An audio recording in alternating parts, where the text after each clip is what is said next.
Bem-vindos a mais um vídeo do canal Conhecimentos da Humanidade. No vídeo de hoje, a gente vai falar sobre o taoísmo.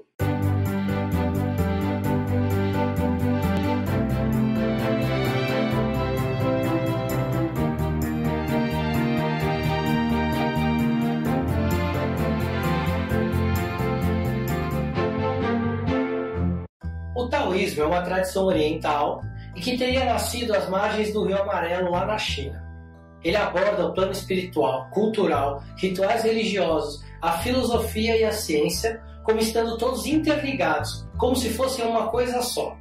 A origem do taoísmo é incerta, e elementos de sua filosofia são encontrados em escavações que remontam à pré-história.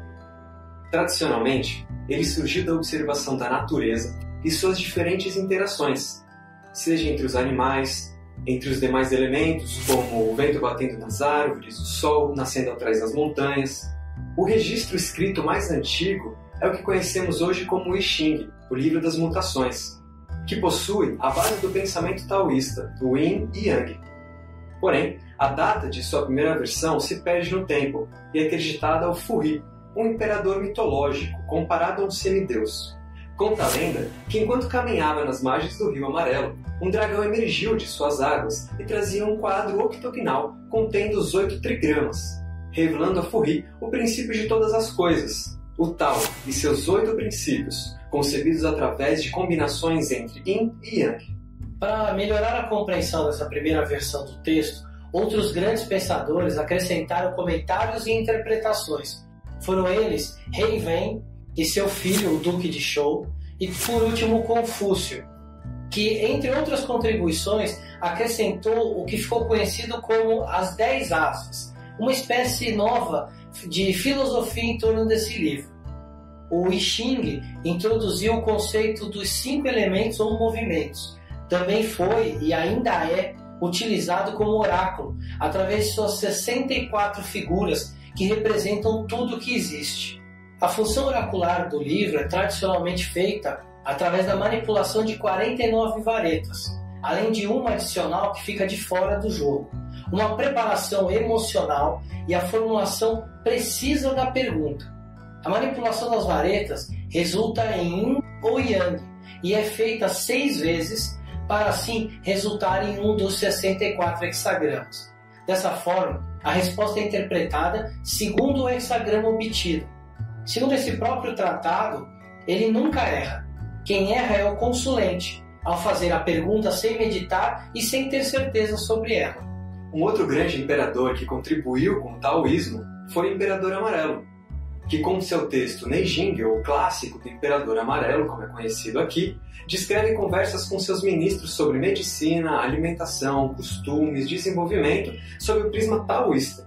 O registro mais famoso sobre o taoísmo é o chamado Tao Te Ching, que consiste em 64 poemas do mestre Lao Tse sobre o Tao e sua filosofia. Esse livro aborda não somente a soberania do Tao e a busca pela harmonia entre Yin e Yang, mas também conceitos sobre política e sociedade. Ainda os textos de Chuang Tzu, que viveu entre 369 e 286 a.C., hoje titulados com seu próprio nome.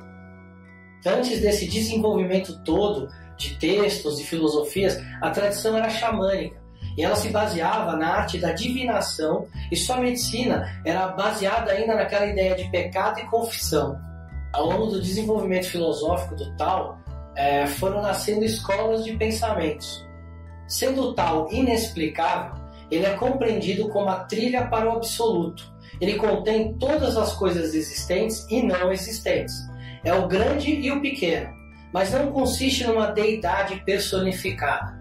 É algo como um grande princípio ou como uma consciência cósmica. A primeira escola que surgiu a partir do estudo do Tao foi a escola do Yin e Yang, que acredita na existência de 2 forças opostas mas complementares, que agem na criação e manutenção de tudo que existe. Esse conceito é representado por esse símbolo, muito conhecido, mas pouca gente sabe ou conhece seu verdadeiro nome, que é Tai Chi, que não é igual a Tai Chi Chuan. Nele, o Tao é representado pela linha que o circunda. Dessa forma, do Tao surgem 2 energias, e é dito que do Tao surge o Um aquele que está consciente, de cuja consciência, por sua vez, surge o conceito do dois, Yin e Yang, dos quais o número 3 está implícito, céu, homem e terra, produzindo finalmente, por extensão, a totalidade do mundo como conhecemos. O Yin e Yang, então, são forças fundamentais, opostas e complementares que se encontram em todas as coisas. O Yin é o princípio feminino, a escuridão, a lua, a sombra, o descanso, a terra, o plano, o espaço. O Yang é o princípio masculino, a luminosidade, o sol, o brilho, a atividade, o céu, o redondo, o tempo e assim por diante. As duas energias se encontram no homem e atuam na manutenção da vida, sendo que ele absorve o Yang através da respiração e o Yin pela absorção dos alimentos. Assim, não possuem qualidades de bem ou mal, são apenas duas polaridades de um único princípio que é o Tao. Sabe aquele negócio que nós ocidentais acreditamos de que o símbolo quer dizer que nem todo bem é completamente bem, que ele tem um pingo de mal, e nem todo mal é completamente mal, porque ele tem um pingo de bem? Na verdade não é bem assim. Vale, mais uma vez, ressaltar que, embora opostos, eles formam uma unidade e são complementares. Além disso, o Yang contém a semente do Yin e o Yin contém a semente do Yang. Por isso, nada é totalmente Yin, nem totalmente Yang. E ainda, o Yang pode se transformar em Yin e o Yin em Yang. Yang.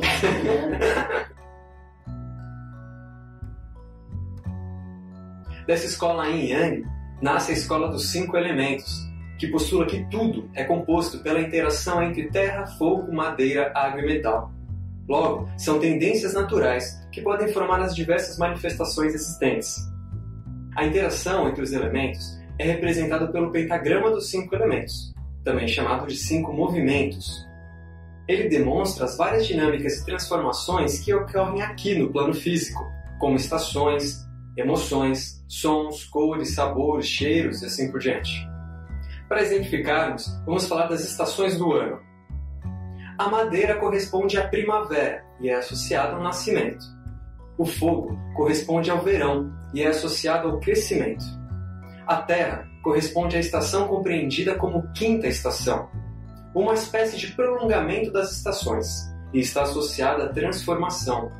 O metal corresponde ao outono, associado à colheita, e a água corresponde ao inverno e está associada ao armazenamento.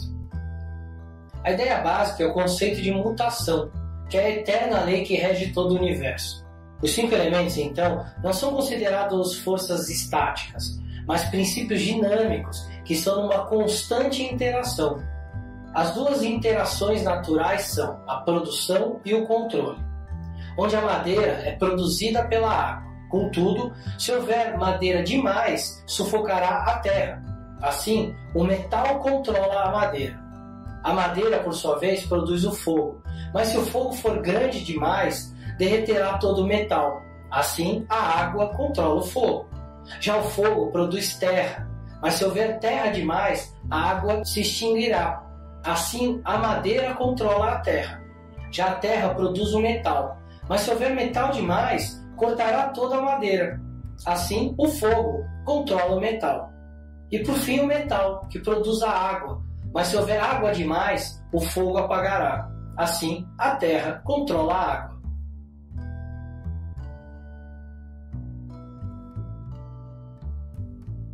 O taoísmo se espalhou pela China a partir do Rio Amarelo e foi considerada a religião oficial por muitos dos imperadores antigos. Séculos mais tarde, os sacerdotes se isolaram do mundo para protestar contra a opressão das organizações essenciais e políticas do homem. Esse isolamento fez com que o Tao se tornasse um mistério e um círculo fechado foi criado, onde os ensinamentos só eram passados aos iniciados. Só nos tempos mais atuais é que esse véu de segredos foi retirado. Entre os rituais mais conhecidos hoje estão os do Ano Novo Lunar, que contam com os dragões dançarinos e os fogos para afugentar os demônios. A religião taoísta evoluiu de forma diferente nas diversas regiões geográficas, surgindo diversas vertentes, como a Danjin, a escola da alquimia, o Fulu, a escola da correspondência e da ordenação, referindo-se a escolas ritualísticas e da lei cósmica, a Jindian, escolas que enfatizam mais os estudos clássicos, podem ser chamadas de escolas filosóficas ou escolas de estudos filosóficos do taoísmo. A Jin Shan, que aplica os conhecimentos taoístas em benefício da sociedade, da pessoa, da vida, é a escola voltada para a doação e para práticas taoístas do dia a dia. E a Zhan Yuan, voltada para oráculos e experiências, ou seja, o I Ching, a astrologia, artes marciais e mesmo a acupuntura. De qualquer maneira, a sua mensagem principal, a mensagem central, é que devemos nos relacionar com a natureza de forma harmoniosa. A tradição prega uma vida de acordo com o caminho da simplicidade e integridade, mesmo em tempos de desordem. Ainda apoia certo grau de ascetismo, dizendo que a civilização nos afasta do tal, pois nos afasta da natureza, e ainda procura a transcendência da vida. Segundo alguns taoístas, existem 3 métodos para chegar ao tal: a contemplação do universo, a meditação e a postura correta para encarar a vida. Essa terceira é chamada de Wu Wei, que quer dizer inação, mas não é uma falta de ação, e sim o agir sem artificialismos e sem apego à ação em si mesma. Em algumas interpretações, é não interferir nos acontecimentos, pois o tempo os fará passar, pois nada é estático. Ainda seguem o que chamam de 3 tesouros, que são a compaixão, a moderação e a humildade. O taoísmo ele possui diversos rituais de adivinhação e de exorcismo, além das práticas para atingir o êxtase e obter uma maior longevidade. Alguns dizem que essa busca por longevidade se dá pela ideia de que quanto mais se vive, mais se aprende e mais se ensina. Os taoístas também desenvolveram técnicas de cura, circulação, higiene sexual e exercícios de meditação. Desses estudos nasceram vários conceitos e práticas que se tornaram conhecidos aqui no Ocidente.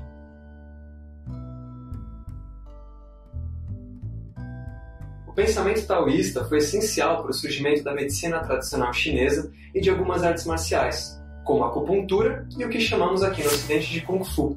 Na medicina tradicional chinesa, existem 3 princípios importantes, além desses outros que já vimos: a energia, o sopro vital, chamado de Qi, a essência vital, chamado de Jin, e o espírito, ou consciência superior, chamado de Shen. O Tai Chi Chuan e as artes marciais, assim como todo princípio taoísta, nasceram da observação da dinâmica e movimentos da natureza, inclusive dos animais, trazendo harmonia das diferentes energias internas. Ainda podemos falar, por exemplo, da alquimia chinesa, especialmente a Neidan, a astrologia chinesa, o Feng Shui e o Qigong. Todos eles têm suas histórias entrelaçadas com a história do taoísmo. Entre os templos taoístas, a gente pode citar alguns, como por exemplo o Templo do Céu, que é um complexo de templos taoístas em Pequim, um patrimônio da humanidade. Ele tem a Sala da Oração pelas Boas Colheitas, com seu triplo telhado de cor azul. Tem também o Altar Circular e a Abóbada Imperial Celestial, que é rodeada pelo Muro de Eco, que tem cerca de 120 metros de raio. Seu nome se dá pelo seu incrível eco, já que dentro do muro uma pessoa pode ouvir uma outra pessoa em pontos opostos. Em Xi'an existe um templo dedicado às 8 figuras semi-mitológicas que atingiram a compreensão total da realidade e se transformaram em imortais. Outro lugar sagrado para o taoísmo é a montanha Huashan. Ela é composta por 5 picos e fica numa cadeia de montanhas muito íngremes. Ela foi um local eleito para o refúgio de místicos taoístas que viviam em cavernas nessas montanhas, meditando no Tao. Dá uma olhada nessas imagens e vê como é difícil chegar lá. Podemos citar também, por fim, o Templo das Nuvens Brancas. Ele possui uma área de 6.000 metros quadrados, que está localizado dentro de uma área maior de 10.000 metros quadrados. Ele é o templo principal da seita taoísta Quanzhen, e é o local onde a Associação Taoísta da China e as faculdades taoístas estão localizadas. Nos dias atuais, o taoísmo, assim como o budismo e o confucionismo, fazem parte das tradições e do dia a dia de toda a China.